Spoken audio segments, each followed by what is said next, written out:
कि जो धर्मांतरित हुए उन्होंने अपनी आस्थाएं छोड़ी, और आरक्षण में व्यवस्था यही है कि जो अपनी आस्थाएं छोड़ता है, रीति रिवाज छोड़ता है, वो आदिवासी नहीं रहा। अपनी आस्थाओं में विश्वास करता है और वो अलग हो गया तो उसको आरक्षण का लाभ नहीं मिलना चाहिए, क्योंकि वो उस ईसाई बनकर के दोहरा लाभ लेता है। राजस्थान के जनजातीय मंत्री बाबूलाल खराड़ी ने कहा कि देश के विरोधी किसी से भी राजनीतिक दल के साथ भाजपा समझौता नहीं करेगी। यह बात उन्होंने प्रेस कॉन्फ्रेंस में बांसवाड़ा सांसद राजकुमार रौत के भाजपा में आने की चर्चा के एक सवाल में जवाब के रूप में दिया है।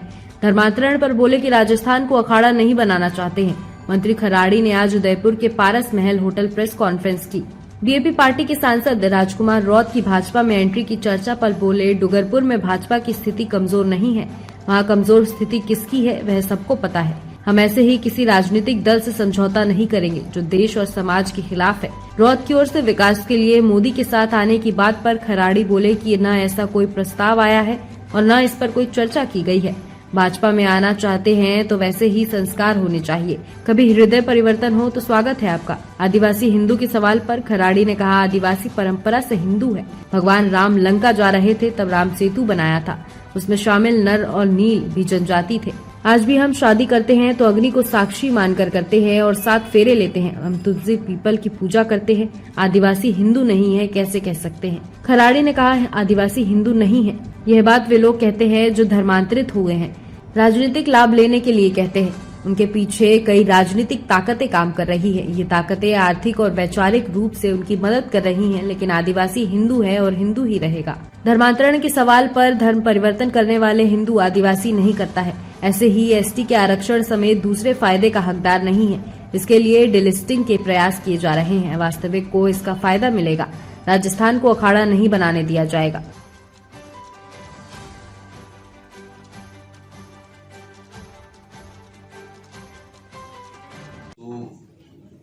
बहुत आवश्यक भी है, क्योंकि आप और हम सब जानते हैं कि जो धर्मांतरित हुए उन्होंने अपनी आस्थाएं छोड़ी, और आरक्षण में व्यवस्था यही है कि जो अपनी आस्थाएं छोड़ता है, रीति रिवाज छोड़ता है, वो आदिवासी नहीं रहा। जो ईसाई बन गया उसने क्रॉस लटका दिया। वो न पूजा पद्धति में विश्वास करता है, न अपनी आस्थाओं में विश्वास करता है, और वो अलग हो गया तो उसको आरक्षण का लाभ नहीं मिलना चाहिए, क्योंकि वो उस ईसाई बनकर के दोहरा लाभ लेता है, तो वो लाभ नहीं मिलना चाहिए। ये पहले मैंने कहा और अभी कह रहा हूँ। और डीलिस्टिंग के लिए जिस प्रकार का पहले काफी लोगों ने ज्ञापन भी दिए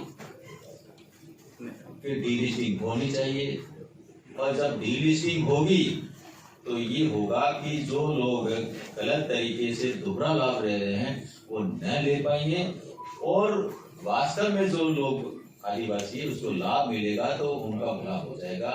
ये निश्चित रूप से होना चाहिए। और डीलिस्टिंग और ये सारी चीजें हम सोच रहे हैं, आगे क्या करेंगे आपको पता है।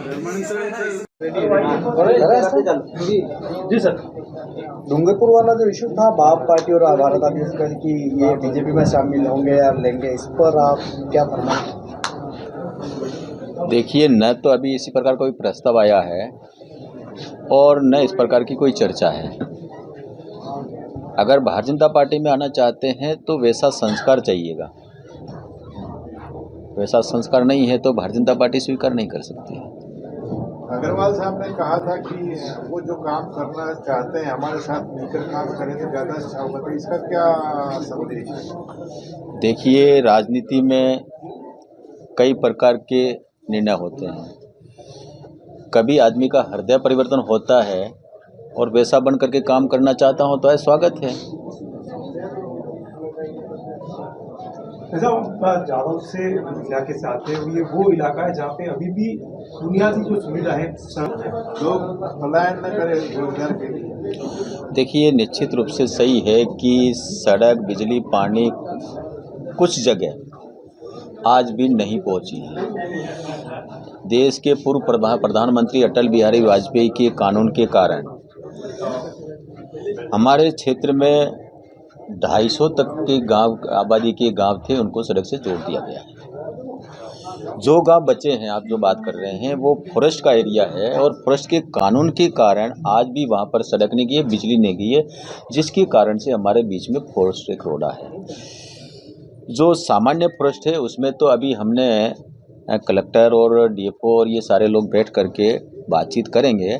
जो भूमि उनकी है उस भूमि को हम अलग दे करके और फिर वो भूमि वापस हमें इसमें राजस्व में आ जाएगा और आने के बाद में वहाँ सड़क भी जाएगी, बिजली भी जाएगी, ये वैसा हम करेंगे। और जहाँ रिजर्व फॉरेस्ट है वहाँ पर 3 स्तर की कमेटी है। एक तो जो फॉरेस्ट की कमेटी समिति है वो पहले तो लखनऊ हुआ करती थी, आजकल जयपुर में उनका ऑफिस है। एक हमारे माननीय प्रधानमंत्री जी के अध्यक्षता में एक कमेटी है और एक सुप्रीम कोर्ट है जो पर्यावरण को लेकर के, तो ये तीनों चीज इस स्टेज से गुजरेगा तब जाकर के वहाँ सहमति मिलेगी। लेकिन हम उसके हमारे माननीय सांसद महोदय जी भी हैं, वो दिल्ली भी प्रयास करेंगे, हम लोग भी प्रयास करेंगे, तो वहाँ पर भी सड़क पहुँचाने का काम करेंगे। हाईवे जो है जिस बात को आप कह रहे हैं वो सड़क निकल गई।